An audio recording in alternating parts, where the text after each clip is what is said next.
bawalah istrimu jangan takut kepada orang, tapi takut kepada Allah. Begitu, Gus. Pimpinlah istrimu jangan takut kepada orang, jangan takut ke mertua, jangan takut ke orang tua sampean, tapi takutlah kepada Allah.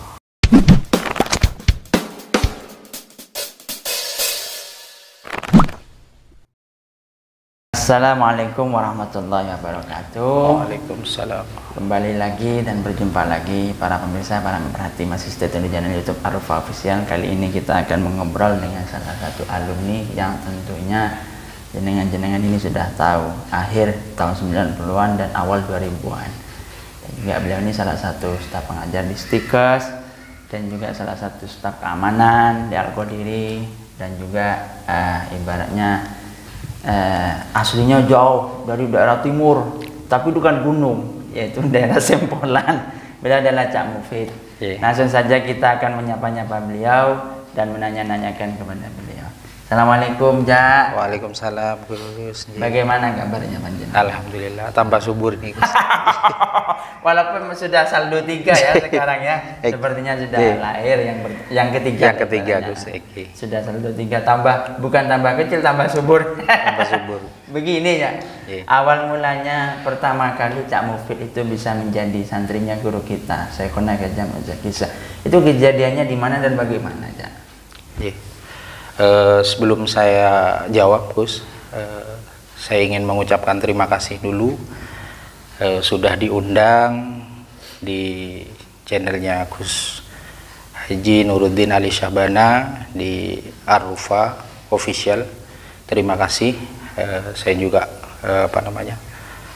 merasa terhormat diundang ke sini, Gus. Jadi singkat cerita, awal mula sampai saya dipondokkan di Al-Qadiri, sebelumnya memang keluarga, terutama bapak itu memang latar belakang keluaran pesantren, di Sukowono, almarhum Kiai Khotib Umar, Sumber Beringin, Gus. Di situ. Jadi sebelum saya dipondokkan di Al-Qadiri, bapak itu sudah mengikuti kegiatan rutinan manakib bersama almarhum Kiai Haji Abdul Rauf. Kiai Rauf Sempolan. Biasanya satu mobil dengan beliau untuk mendampingi Kiai ke pondok, biasanya begitu. Itu awalnya. Jadi karena saya sendiri tidak pernah mondok sebelumnya, tidak mau, Gus, gitu. Karena tidak terjadi tarik ulur ya, negosiasinya. Bapak keinginan untuk saya dipondokkan di Al-Qadiri. Saya sendiri juga punya keinginan ingin melanjutkan sekolah di Jember, intinya di Jember. Tapi nggak mondok. Tapi tidak mondok, intinya begitu. Karena keinginan biar saya juga keinginan dipenuhi oleh keluarga juga keinginannya dipenuhi oleh saya, jadi mau ndak mau, Gus, saya harus mengikuti kemauan orang tua, gitu. Gitu. Akhirnya mengalah saja lah. Akhirnya dipondokkan, insya Allah pada waktu hari Minggu sore saya masuk ke pondok pesantren, Gus, langsung ke dalam seperti biasa.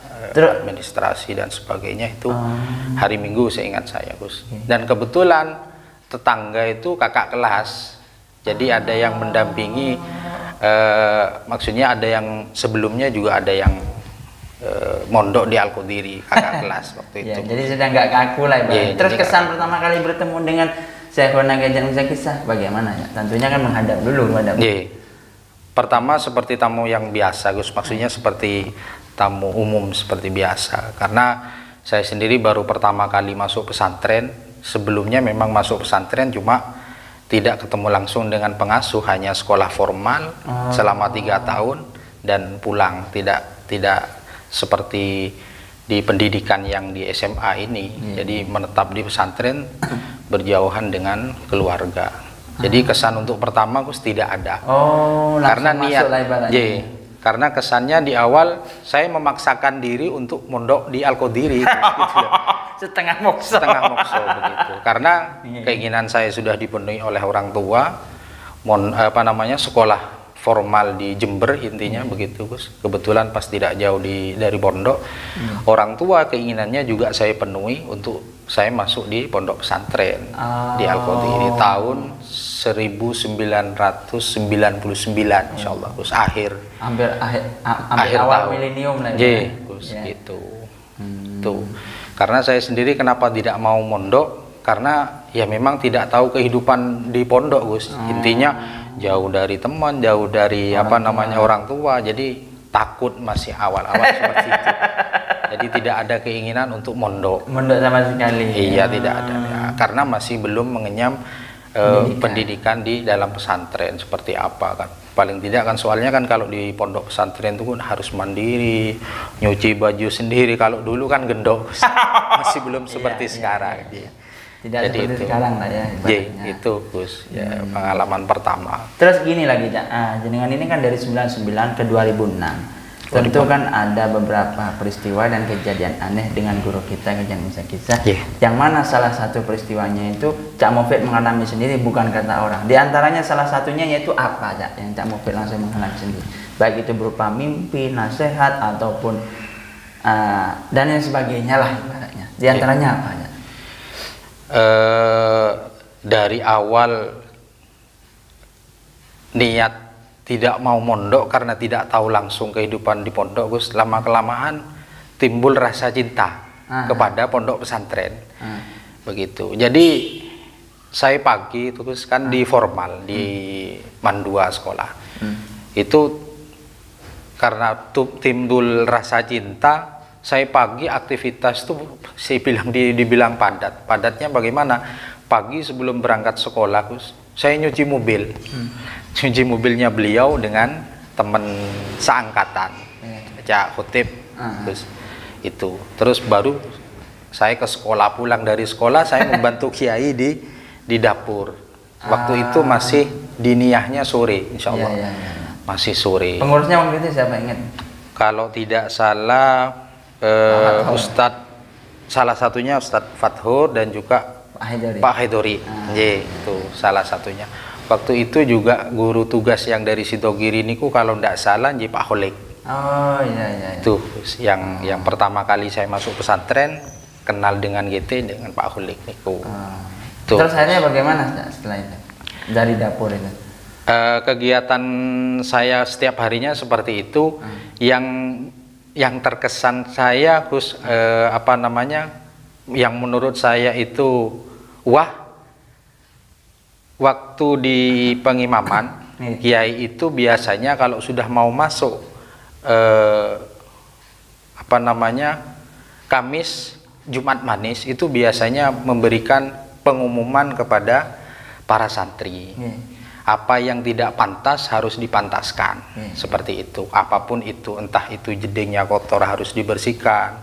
Salah satu pada waktu itu beliau menyampaikan kepada kami para santri itu, kalau ada batu yang menonjol itu diratakan, biar jamaah itu pada waktu melaksanakan kegiatan dzikir manaqib itu biar tidak sakit.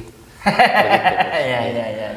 Kebetulan saya satu angkatan ada sekitar 4 orang Gus, almarhum Ahmad Suparman Gus dari Tanggul. Terus Ustadz Holil itu yang almarhum juga Gus, posisinya di takmir kalau tidak salah itu istrinya pengurus Gus, pengurus putri Mbak siapa gitu ya. Itu sama Ustadz Huda, kakak iparnya Irfan Mustafa. Itu satu angkatan saya Gus. Pada waktu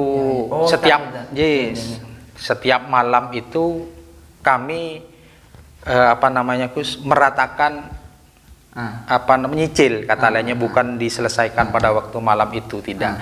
Jadi setiap malam itu selesai kegiatan, kita tidak ada kegiatan itu, meratakan batu yang menonjol di seluruh permukaan pondok pesantren Gus.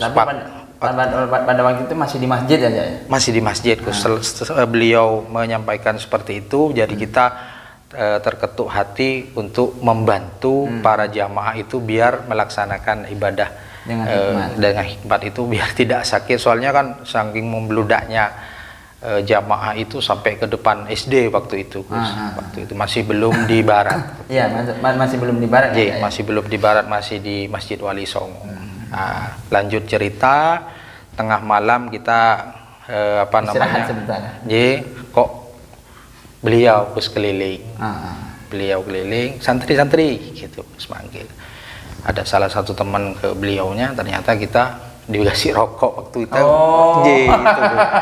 Soalnya saya sendiri pribadi tidak pernah ketemu beliau langsung, dalam artian itu kita ketemu gini, Gus, kecuali yang pertama itu tadi pada waktu daftar, gitu. Ketemu iya, cuma beliau memberikan sesuatu buat kita itu wah menurut kami, Gus, gitu. Pada waktu kita juga kebetulan di masanya kita rokok di Samsu itu sudah Gus. Wah, gitu. Iya. Rokoknya orang kaya lah. Iya. Beliau itu santri diberi rokok kita, Gus, gitu. Lanjut cerita juga pada waktu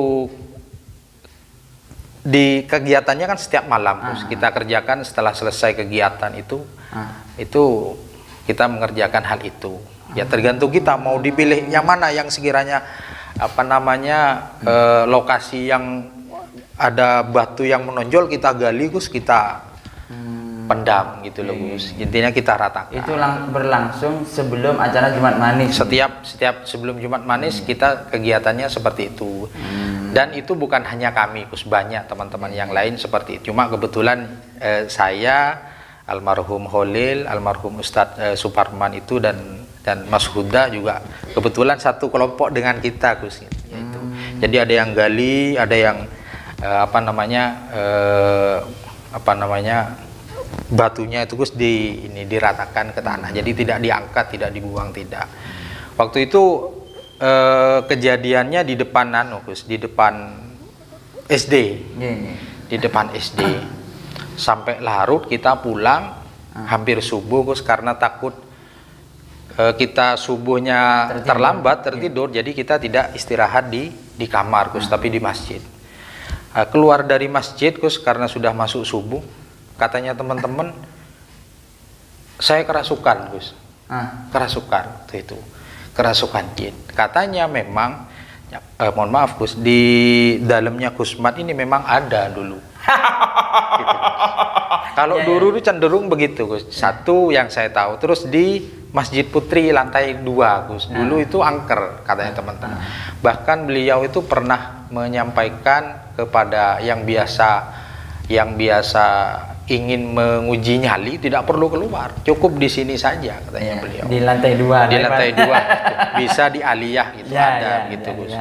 Begitu yang saya tahu dulu seperti itu. Cuma saya sendiri tidak pernah ketemu langsung dengan hal gaib itu. Cuma katanya teman-teman itu bangun tidur, saya ke kamar, saya ngamuk katanya, Gus. Ngamuk suruh bangunin anak yang tidur. Sampai saya mecahkan kaca katanya. Paginya saya dibawa ke kiai katanya, Gus. Memang ada semacam kayak orang Gus, kayak orang menyampaikan sesuatu kepada saya, terus kepala ini dingin saya, Gus, pagi itu. Nggak taunya saya bangun sudah di kamar. Saya tanya ke teman-teman waktu itu. Ternyata saya dibawa ke kiai katanya, Gus, untuk menyadarkan saya karena kondisi kerasukan katanya, Gus, gitu. Iya.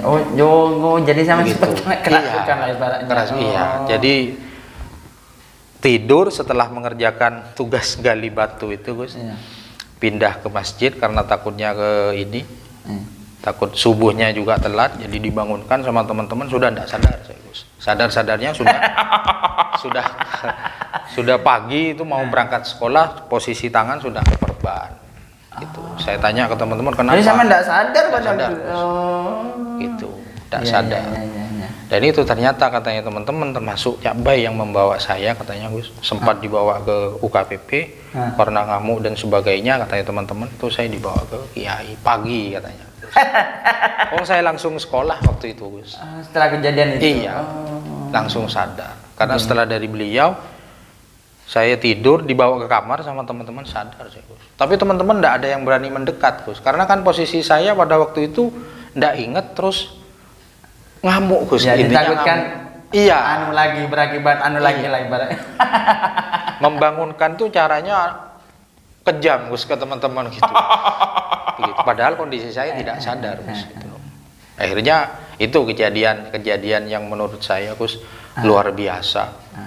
Karena kondisi saya tidak sadar di depan beliau, katanya sampai debat dalam artian kondisi saya kan tidak sadar. Sampai Kiai suruh keluar. Teman-temannya sampai pada itu bilang ya ibaratnya. Iya. Memberitahu ke sampai. Iya. Menceritakan. Sampean kok begitu ke Kiai begitu. Kiai mendoakan saya, Gus, pada waktu itu suruh keluar. Ayo keluar yang di dalam begitu. Maksudnya biar sadar mungkin, Gus. Teman-teman cerita begitu. Saya tidak sadar apa yang cuma saya kerasa dingin, Gus. Ada angin yang melalui kepala itu dingin. Itu yang saya rasakan itu. Dan mungkin diantaranya juga yaitu salah satu nasihatnya yang Cak Mufid ingat dari guru kita Kiai Jamil Zakisah apa ya? Sampai sekarang yang masih terngiang-ngiang ketika awal masuk pondok sampai hampir Cak Mufid menikah, detik-detik hampir menikah 2006 sampai sekarang saldo 3 ini ibaratnya yang selalu diugemi, yang selalu dipegang erat-erat diantaranya nasihatnya beliau apa ya? Sebetulnya banyak, Gus. Cuma yang sampai sekarang itu yang saya kerjakan itu, Gus. Yang saya ingat pada waktu setelah akad, Gus. Bawalah istrimu, jangan takut kepada orang, tapi takut kepada Allah. Begitu, Gus. Pimpinlah istrimu, jangan takut kepada orang, jangan takut ke mertua, jangan takut ke orang tua sampean, tapi takutlah kepada Allah. Itu yang saya ingat, Gus. Gitu. Itu sangat esensinya sangat luar biasa sekali. Dalam, Gus. Bagi saya itu dalam. Karena kebetulan yang ngangkat saya pribadi itu beliau. Yang apa namanya, yang datang ke rumah saya, Gus, itu putra-putra termasuk. Kalau nggak salah saya pernah juga nyampe ke rumah sampean pas waktu nikahan itu. Oh ya benar. Tuh. Kebetulan Kiai tidak hadir waktu itu pas ada tamu kalau nggak salah dari Indramayu, Gus. Gitu. Tapi semua keluarga insya Allah kalau tidak salah hadir semua.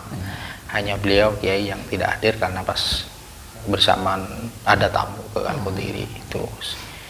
Selain itu mungkin ada beberapa kejadian yang tidak bisa dilupakan lagi, mungkin diantaranya salah satunya yang terkait Cak Mufid sendiri, diantaranya ketika berkeluarga apalah ibarat yang langsung tepak dawuhnya. Iya, yang pertama yang tadi itu, Gus. Yang kedua pada waktu Kiai mau berangkat pengajian itu, Gus, berhenti di depan dalamnya mertua, Gus.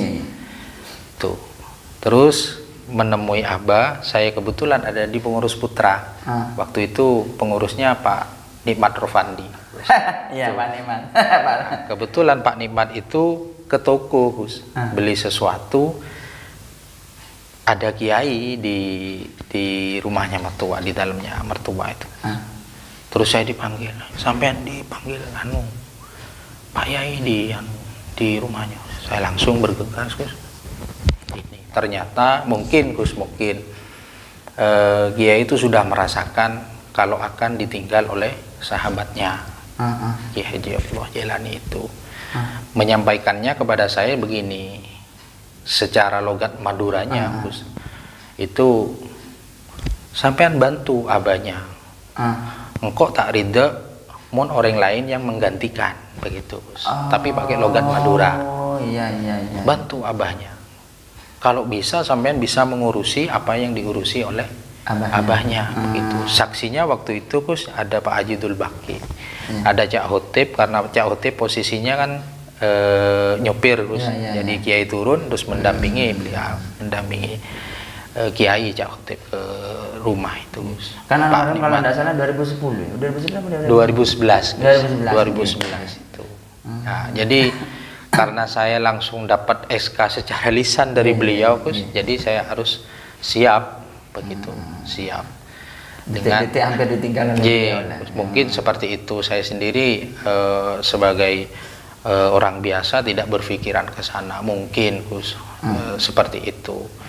Karena langsung kok Langsung jauh gitu tahu lah seperti ibarat. itu, dan saksinya ada, dan saya keadaan sadar di situ, tidak tidur gitu loh. Iya, iya. Itu yang saya sangat terkesan, dan sampai sekarang masih ingat. Jadi begitu saya ada kendala di haji, Gus, misal kesulitan apa tidak bisa menjawab, begitu ingat beliau, ingat mertua, ingat kiai, Langsung bisa menjawab. iya bisa menjawab, bisa teratasi. Dan sampai sekarang alhamdulillah saya tidak pernah matur, Gus, ke beliaunya terkait urusan haji, apapun kesulitannya saya hadapi. Misal konsultasi apa, jamaah begini dan begitu, harus seperti apa langkah-langkahnya. Kan saya ditinggal, kata lainnya, Gus, belum siap hitungannya, Gus. Belum mateng lah ibaratnya. Gus. Setengah mateng. Yang dihadapi itu orang-orang karakternya yang berbeda-beda, baik dari tingkat pendidikan maupun dari tingkat ekonominya juga berbeda-beda. Yang posisi saya masih belum, ya usianya masih Sangat berapa muda lah, waktu itu, Gus. Terus ini lagi, Cak, yang terakhir dari Cak Mufid, pesan-pesan terhadap para imam manaqib zaman namanya, wabil khusus kepada alumni Al-Qadiri dan santri Al-Qadiri. Harapan Cak Mufid ke depan bagaimana? Begini, untuk para imam-imam manaqib, untuk para alumni mulai dari tahun berapapun sampai yang namanya alumni Seangkatan sama lebih-lebih seangkatan saya. Sekarang kiai itu punya gawe, punya hajat besar, ingin punya santri 5.000 santri. Monggo dimakmurkan, monggo dimakmurkan. Apa yang harus kita berikan kepada beliau selain membahagiakan, selain membahagiakan beliau. Beliau sekarang mempunyai hajat, punya keinginan, ingin santri 5.000. Monggo dari teman-teman alumni, dari jamaah imam-imam manaqib, monggo dimakmurkan agar beliau cita-citanya tercapai. Karena melihat dari perkembangannya luar biasa. Kita sudah mempunyai, kata lainnya pondok pesantren sudah mempunyai pendidikan mulai dari tingkat TK sampai ke institut atau perguruan tinggi. Saya rasa siap untuk menampung putra-putri dari para imam-imam manaqib, para alumni, para jamaah, sekalipun insya Allah tidak bingung untuk masalah lahan, perkembangan dan sebagainya, insya Allah sudah siap gitu. Dan pesan saya, jangan lupa dukung channel Ar-Rufa Official, dan jangan lupa subscribe biar nanti channel ini bisa berkembang gitu. Terima kasih juga, Gus, sudah diundang di channel ini. Nah, pemaparan beliau itu yang sangat super luar biasa, singkat dan padat, jelas bahwa apapun kondisinya, guru itu selalu mendoakan engkau, dan juga orang tua dan guru itu selalu tidak pernah berhenti mengaitkan doa kepada Allah dan yang lainnya kepada engkau semua. Kiranya itu saja yang bisa saya sampaikan, kurang lebihnya saya mohon maaf. Wassalamualaikum warahmatullahi wabarakatuh. Waalaikumsalam warahmatullahi wabarakatuh.